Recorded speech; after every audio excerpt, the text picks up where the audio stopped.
Siang ini, sinar matahari tak terlalu terik. Dengan setengah berlari, aku mengejar sebuah angkot lewat panggilan telepon kemarin lusa. Pak Lukman memintaku untuk menemuinya. Tadinya, beliau akan mengirimkan seseorang supir untuk menjemputku. Namun kutolak karena aku tak mau tetanggaku akan heboh jika melihatku masuk ke dalam sebuah mobil mewah. Entah untuk urusan apa, beliau memintaku untuk menemuinya. Hanya saja aku masih tak percaya jika akan menjadi salah satu bagian dari keluarganya setelah pernikahanku dan Mas Rangga nanti. Hampir setiap malam, aku selalu mencoba untuk bisa menerima kenyataan ini dan kadang menertawakan diriku sendiri. Jalan hidup seseorang memang hanya Tuhan saja yang tahu. Mana pernah sedikit pun terlintas dalam pikiranku jika kelak akan menikahi seseorang yang pernah melecehkanku.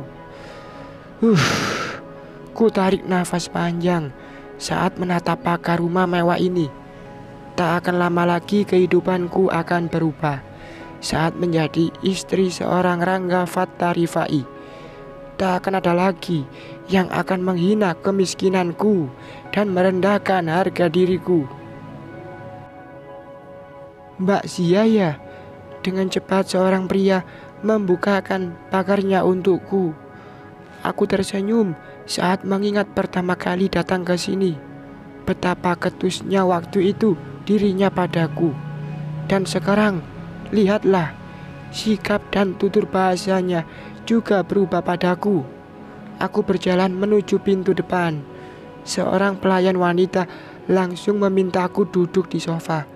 Begitu pintunya terbuka, aku hanya bisa tersenyum atas semua perlakuan baik mereka padaku.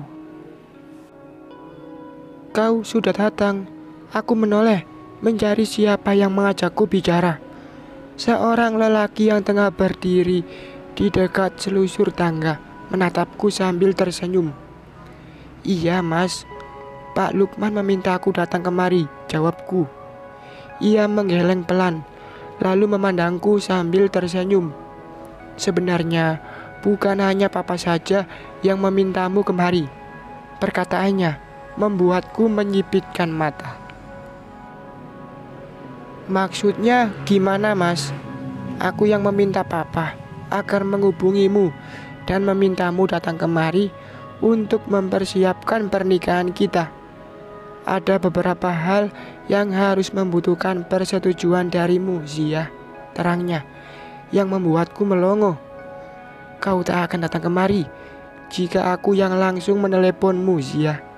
Karena itu, aku meminta papa yang melakukannya, ujarnya, seolah tahu apa yang sedang kupikirkan. Bisa kita pergi sekarang, tanyanya, sambil berjalan mendekat padaku. Menyulurkan tangannya. Kemana? Memilih desain undangan dan mencari gaun pengantin untukmu. Aku mencubit lenganku sambil terus menatapnya tanpa berkedip. Benarkah ini adalah pria yang pernah melecehkanku dulu? Deretan kebaya pengantin yang berada di butik ini membuatku tak berkedip melihatnya. Bukan hanya desainnya yang indah, namun juga harganya yang membuat dompetku menjerit. Mas Rangga terus memandangku sambil sesekali memberi penilaiannya saat pelayan butik ini memperlihatkan koleksi rancangan mereka pada kami. Sebuah desain kebaya yang sederhana namun terlihat elegan menjadi pilihanku. Desain ini kupilih karena tidak terlalu banyak ornamen yang menghiasi kainnya. Selesai urusan dengan kebaya, kami pun menuju sebuah percetakan untuk mencetak undangan. Tadinya Mas Rangga berniat mencetak sekitar 500 undangan, namun aku mencegahnya. Aku tak begitu menginginkan pernikahan yang mewah. Tak perlu mengundang banyak orang, Mas. Aku tak terlalu suka terlalu lama berada di keramaian, ucapku. Ia tak menolak dan menerima alasanku. Ia pun memilih mengikuti keinginanku. Apa ada hal yang ingin kau beli, Zia? Tanya Mas Rangga menoleh padaku saat kami melaju pulang. Aku menggeleng. Ia duduk di sebelah supir dan aku duduk sendiri di jok belakang mobil.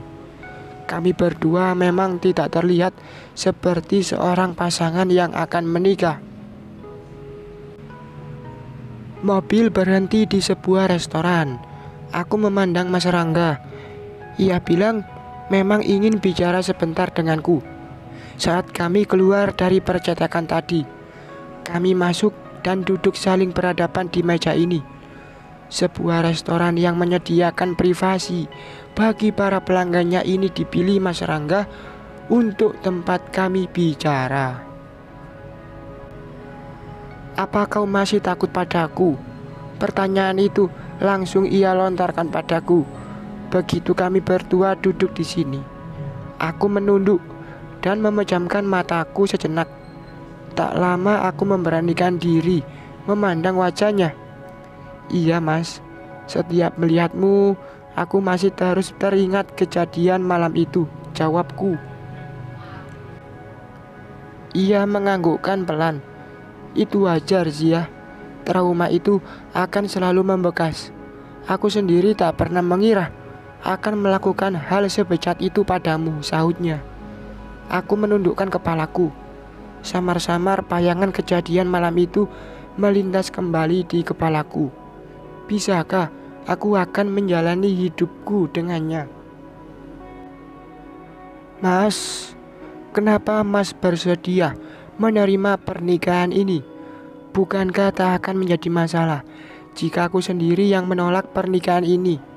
Pak Lukman cukup membayar hutangnya saja pada almarhum bapakku, dan aku akan menganggap bahwa hutang dan janji Pak Lukman sudah selesai.